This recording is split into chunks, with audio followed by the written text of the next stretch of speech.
In 1994, Smalls opened up, and by assessing my audience, I saw right away it was young people that wanted to come to Smalls, because Smalls had a great price, it had some free food, it had a lot of great policies for artists that could come and sketch, and it was such a relaxed atmosphere that it cornered the market on something that the other clubs weren't doing. Well, Smalls was just it was a wild kind of environment, but just musicians and people hanging out late, and it was open late all night, and just kind of a Wild West type of environment really for jazz. But it was so many great artists that came through there and came up there, you know, Kurt Rosenwinkel and Jason Linder and Omer Avital and Greg Tardy and Sherman Irby and Peter Bernstein and Brad Meldau, one after the other. Just everybody played here. You know, it was an amazing collection of talent, all of whom were just young guys at the time, living in Brooklyn or living wherever they could and coming to play at Smalls.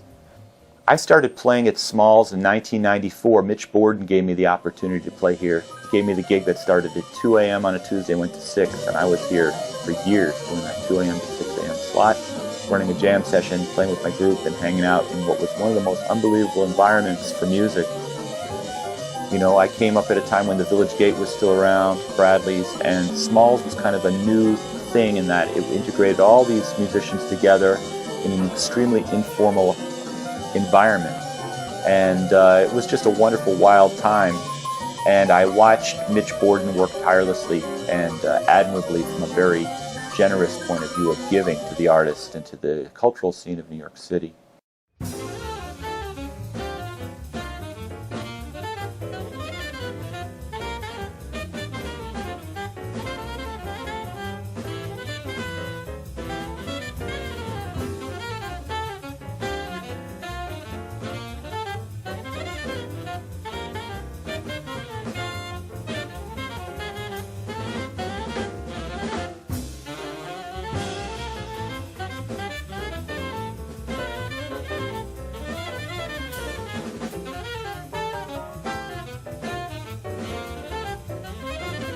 Me and Tommy Turrentine were there.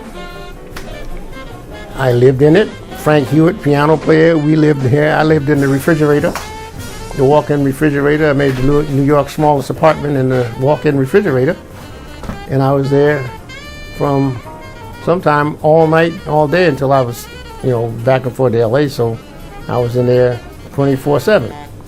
You know, it kept me involved. It's actually my life.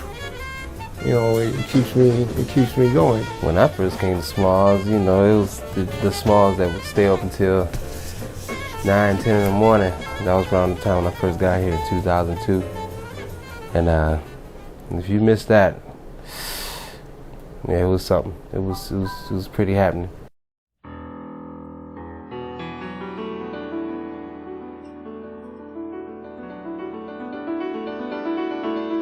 After September 11th, New York really changed a lot and became very expensive, and Mitch's business model didn't quite fly at that point. That's when I became involved and decided to invest my own money to buy the lease on the club and just start running the club in the way that Smalls always had been, which was just as a musician community with a social-minded, charitable vibe. The music is the most important thing here, you know, and everyone's here. It's a community of musicians really helping each other out.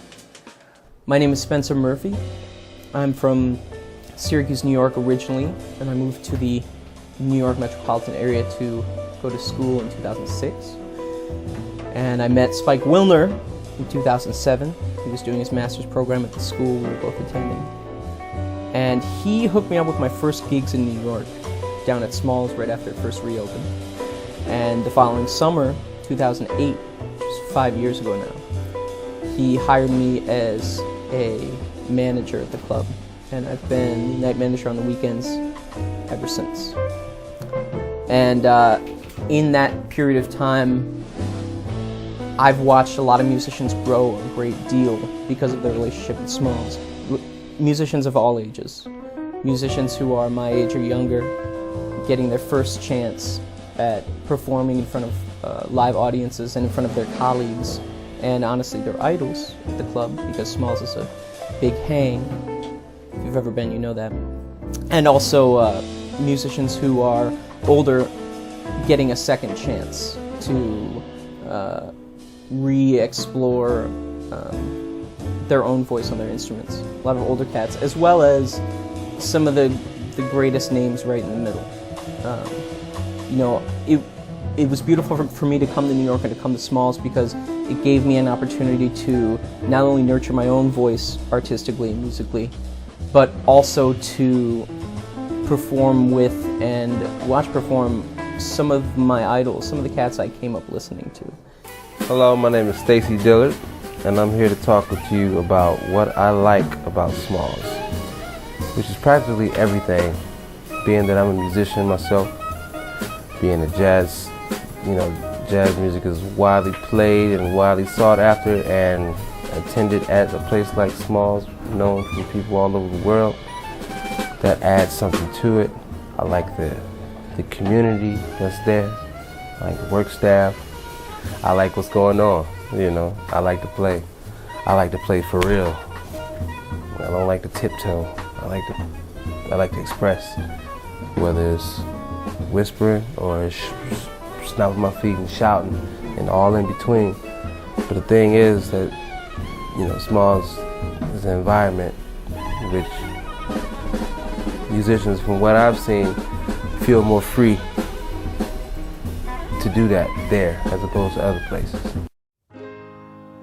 Let me just say that when you come to a place that you really feel their policies are great and you love the people working in there, you love the concepts, you just want to support that place.